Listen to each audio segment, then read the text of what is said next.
China is increasing its military spending by double-digit percentage years after year, and according to Goldman's investment banking, that by the end of this decade, its economy will surpass the United States to become the largest economy of the world. So is China now the world superpower? First, look at their military. There's a general consensus that China has the largest active military in the world with 2.2 million duty personnel. But both Russia and United States ranked higher than China as far as military strength is concerned. A lot of this is due to greater defense spending, better technology, or a more developed military industrial complex on part of United States and Russia. China spends about 224 billion US dollar a year on their military, which is more than Russia's annual spending of 84 billion dollars, but not even close to the United States annual amount of 766 billion US dollar. And both Russia and United States far outdo China when it comes to weaponry and technical savvy. Until recently, China was getting most of their military technology from Russia. They are now developing some of their own weapons, but on the whole, they still lag behind. Also, they have just only a single military base out of their borders, in Djibouti, unlike United States, Russia, or other major powers, which means they will not do well in any big conflicts. Economically, China is continuously growing from 1.2 trillion economy in early 2000.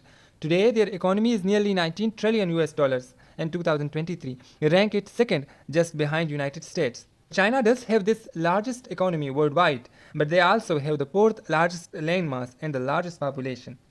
So yes, their economy is large, but is it healthy and sustainable? Some experts says no. China's population is disproportionately old and the country's birth rate is low.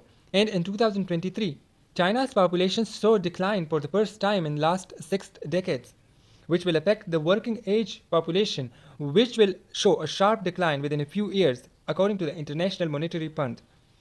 This will lead to fewer workers and higher wages, so they won't be able to make goods as cheaply.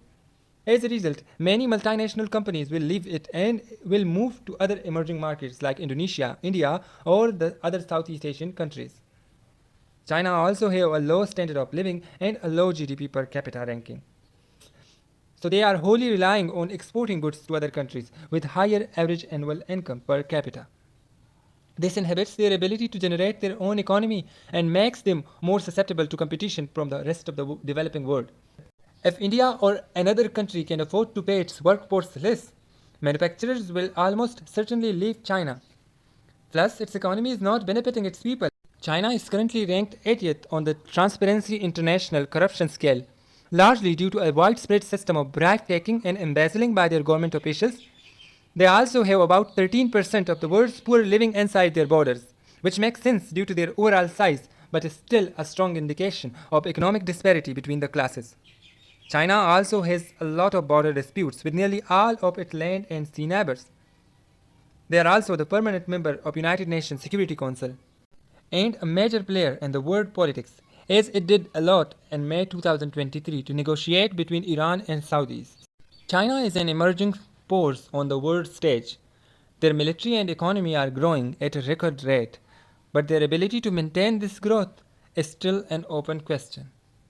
If you want to watch the power of other countries like India, United Kingdom or Germany, click on our playlist.